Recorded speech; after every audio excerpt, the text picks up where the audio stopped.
Welcome back to Outside. I'm Chelsea Hupalowsky, sitting here with Chris Proulx. How are you doing? I am doing well. We've got big things to discuss. We do. So every year, Ski Magazine publishes a reader survey of the top 20 ski resorts in the East. And we're going to reveal the White Mountain resorts that made it right now, and we're going to weigh in. Did the readers of Ski Magazine get it right? We're also going to give you a chance to weigh in at the end. So without further ado, let's get into it. Let's go. We're starting at number 18. The first one we're involved in is Loon Mountain. Ski Magazine says Loon is a Boston area resort specializing in long groomers and now home to a high-speed 8-person chair. Last year's ranking was 14. The strengths are grooming and access, and the weaknesses include terrain and value. And of course, always very subjective, but in the top 20 Eastern resorts, Loon again coming in at number 18. It's funny, they came in at 14 last year, so it's a downward trend for them, even though they've been adding these high capacity lifts, which it's not quite intuitive. So again, very subjective, but in general, strengths, grooming, and access, yes, Loon Mountain is the easiest big mountain resort to get to in New Hampshire, right up 93, exit 32, and it's in a great spot because you have on the western side of Loon Mountain, you have the bustling town of Lincoln. So many great restaurants and things to do, other White Mountain attractions. And then to the east of Loon Mountain, you have the beautiful Kancamagus Highway, which connects over 26 miles to the town of Conway. So it's in a beautiful spot, kind of the best of both worlds. But one of the things that I think of when I think of Loon Mountain is the double peak experience, because you have, two different peaks, and it's bigger than you expect. When you get on the mountain, it is over 2,000 feet of vertical. Not quite a 4,000-foot mountain, but approaching it. And it just really does have kind of that big mountain experience that I'm looking for. So you combine the easy access, the big mountain skiing. The thing that is the biggest drawback about Loon is also one of the things that makes it so good is the access. On the weekend, it gets very busy. Now, they're doing a great job with these brand new lifts. They've added... The high volume ones, yeah.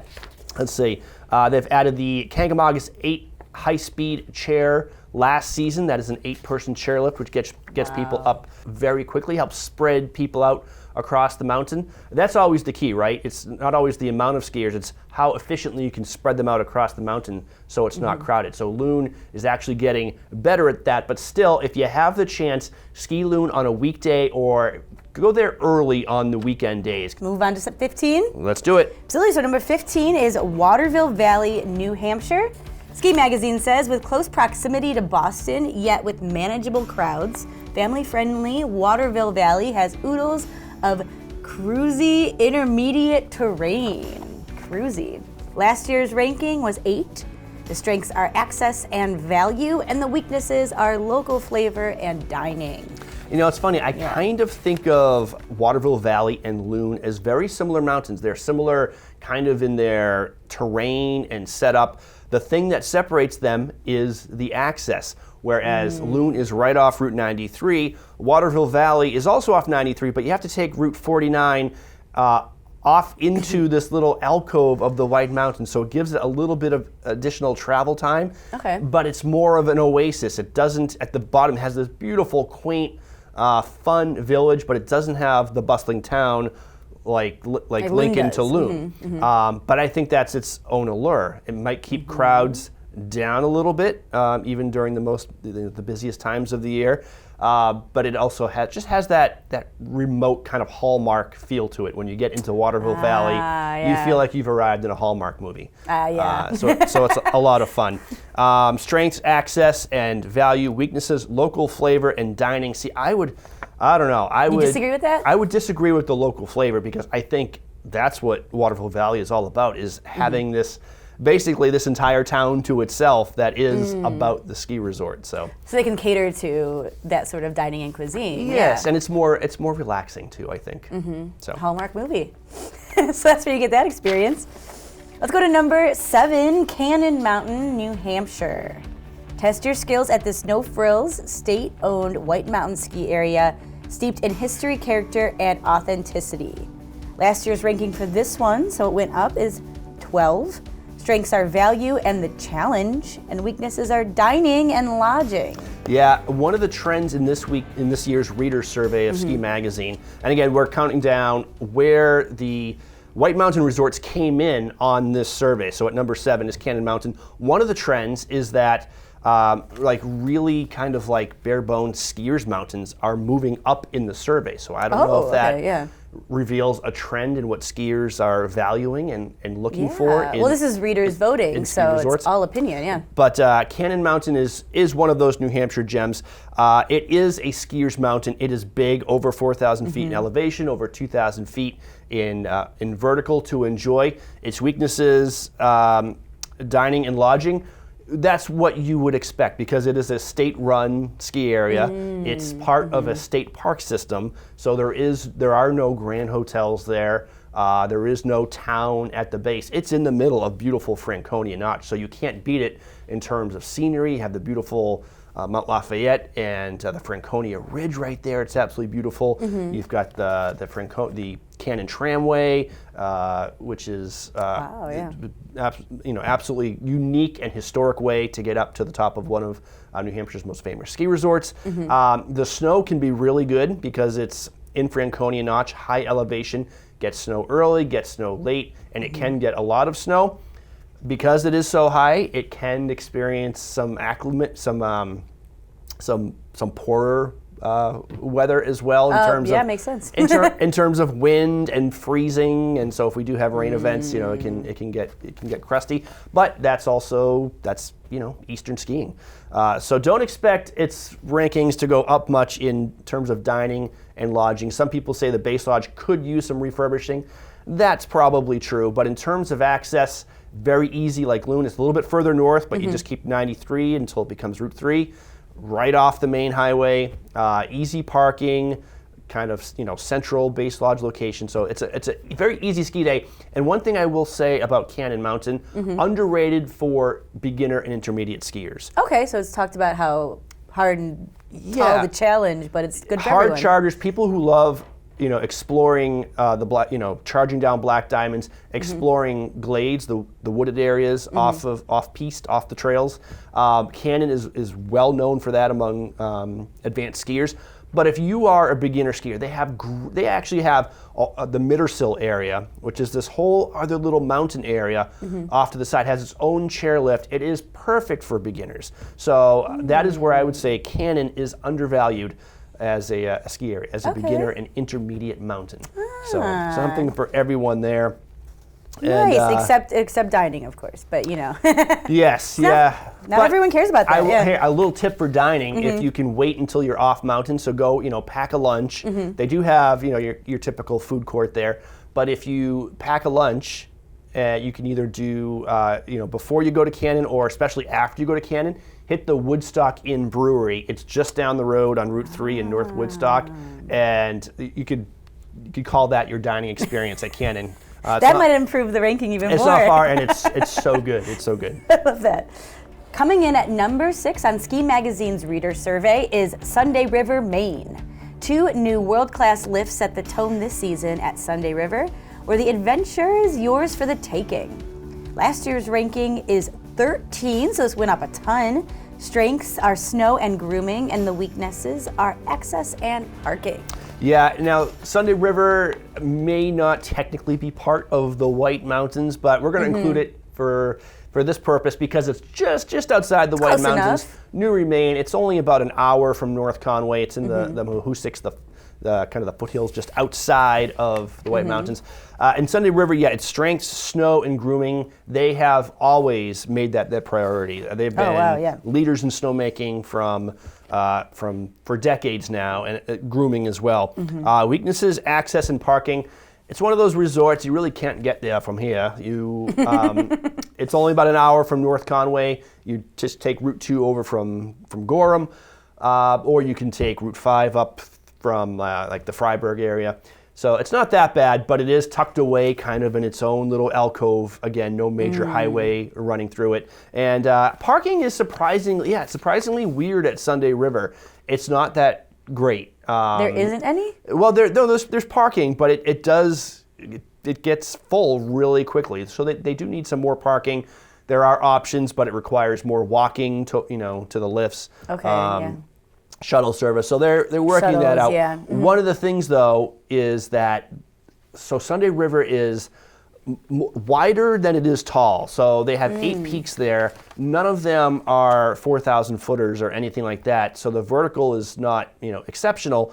However, the resort is just wide in terms of acreage. It's one of the largest, if not the largest, ski resorts in the east. So there's lots to explore, and Sunday River is doing huge things to expand their lifts. Again, it's not necessarily about the number of people there, it's about how you disperse them across the mountain. So Sunday River is really going up in the ranks and reader surveys because of this. They went from number 6 to last year they were at number 13. This year they're at number 6. Yeah. Last year they added the Jordan 8, which is a new high-speed 8-person bubble lift at the Jordan Bowl area. Again, 8 peaks at Sunday River. This season they're adding a high-speed 6-person chair that will serve some of the upper mountain slopes.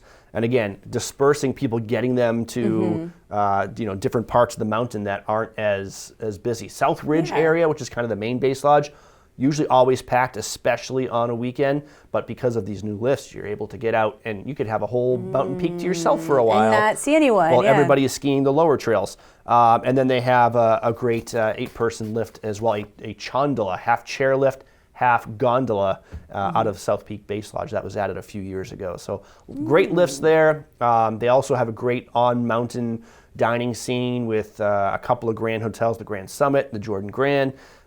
South Ridge Base Lodge is getting a little bit dated, but I still think is a great place to just relax. They've got a couple of great bars there, the Foggy Goggle.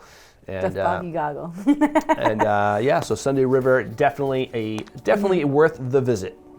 All right, coming in at number 4 is Bretton Woods, New Hampshire. We know this one. No resort in the East puts so much time and effort into ensuring the best snow surface for its guests, no matter whether Mother Nature plays nice or not. Last year's ranking was number 2. The strengths are snow and grooming, like we said. Weaknesses are the nightlife and the challenge. Yeah, I would pretty much agree with all of these. Strength, snow, and grooming. There's something about Bretton Woods. They are very committed to grooming. They are what I like to call a hero's mountain.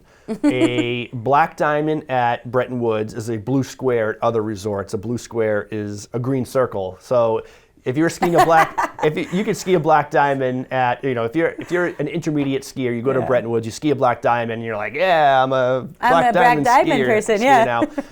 The resort doesn't have a ton of vertical. It has more what I would call run out. The trails are long, but they're not very challenging. At least most of their groomers. If you want some more challenge, they do have a really underrated glade area on the Stickney Mountain side of the resort. It's actually serviced by its own rope tow, and it's a lot of fun. At the top of the rope tow is a warming cabin. Sometimes they're open for different snacks and things like that. But sometimes there's a fire going in the fireplace there, so you could spend a day just skiing the glades. Again, they're not exceptionally long, but there are some challenging sections that you could find, and it's really fun. So snow is really good. The other thing about Bretton Woods, in addition to the grooming, is they, of course, make lots of great snow, but their location, they're just west of Mount Washington, and as the weather systems come across the White Mountains, Mount Washington and the Presidentials, they wring out the snow. And so sometimes in North Conway, it could be a sunny day all day. You look up towards Mount Washington and you can see this cloud bank just like up against the western side of Mount Washington where it's just stuck there. And that's clouds, snow clouds over Bretton Woods, just dropping, they call it the Fabian flurry, like 2 inches of snow over the course of the day. And it might do that for a week. So over the course of 5 days, you've got 10 inches of fresh snow at Bretton Woods, and it's been sunny in the North Conway side, all week long. So really good snow quality. They're very lucky right there then. They are. It is. It's a blessing, and the views are just incredible. That's not one of the things that is mentioned here in the surveys, but views go a long way to a skier experience, right? You want to feel like you're in an alpine environment, and Bretton Woods is one of the best for views, with Mount Washington right there in the foreground, and the magnificent Omni Mount Washington Hotel right at the base too. So. Oh, correct. Yes. Weaknesses, nightlife, and challenge. Depends. lack of challenge may be a strength if that's what you're looking for. And Yeah, I think a lot of fair. Bretton Woods skiers, that's what they go there for, is for a great, groomer ski experience. The confidence boost that you did at Black Diamond. And nightlife, again, I'm going to compare it to Waterville Valley. One of the reader comments in the survey said, "Oh, it's so far north, but it's worth the trip." Latitude-wise, it's not that far north. There are a lot of ski resorts in Maine and Vermont that are further north than Bretton Woods, but it is off the beaten path a little bit. Only 35 minutes from North Conway through Crawford Notch on Route 302. But if you're coming up 93, you've got to get off on 302 and kind of loop around. I'm comparing it a little bit to Waterville Valley in that way, in that it's not too far from the major highway, but once you get there, it is kind of like its own little oasis. The town is Bretton Woods. The ski resort is Bretton Woods. You've got the hotel, which has its own post office. If you want kind of the accommodations of the towns, you have to go either to Littleton to the west or North Conway to the east. But it has its own kind of charm to it, this hallmark type quality. The Bretton Woods, great dining at the hotel.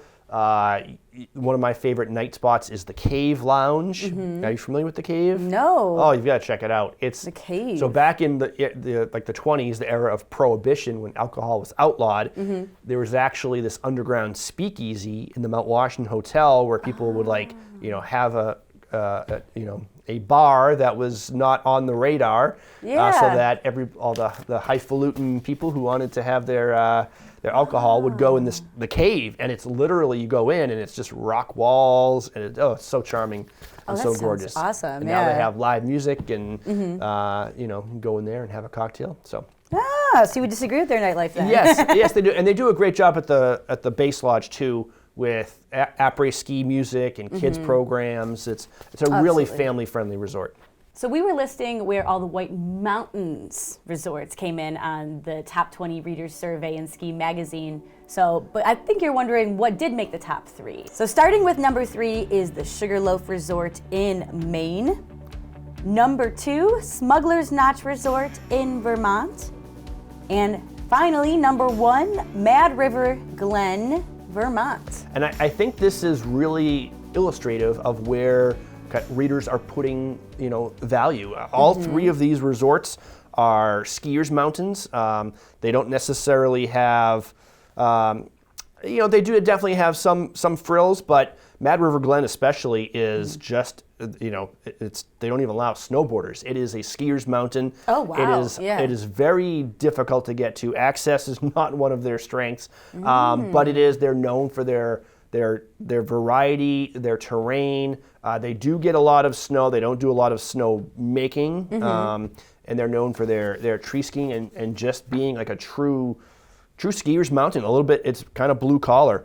Sugarloaf, kind of the same way. They do have some amenities there, but mostly known as a kind of a blue collar resort. One of I think the only resort in the East with a snowfields and above tree line skiing section.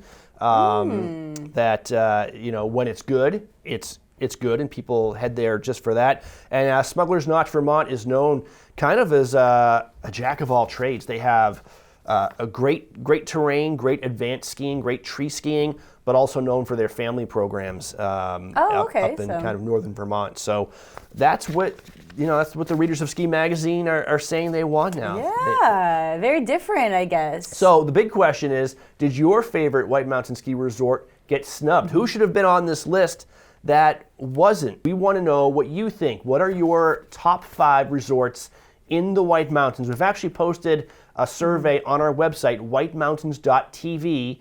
Go there, fill out your 5 favorite resorts, maybe put in some comments, and after you're done the survey, there will be a link. You can click that, and just because you filled out the survey, you can, which is anonymous, but once you finish it, you'll get that link, and you can go enter to win an Outside Plus subscription. It's the one subscription to fuel all your outdoor adventures. It includes so many things. Whitemountains.tv is the website where you'll find the survey. And we will share the results in an upcoming episode of this show. You are watching Outside.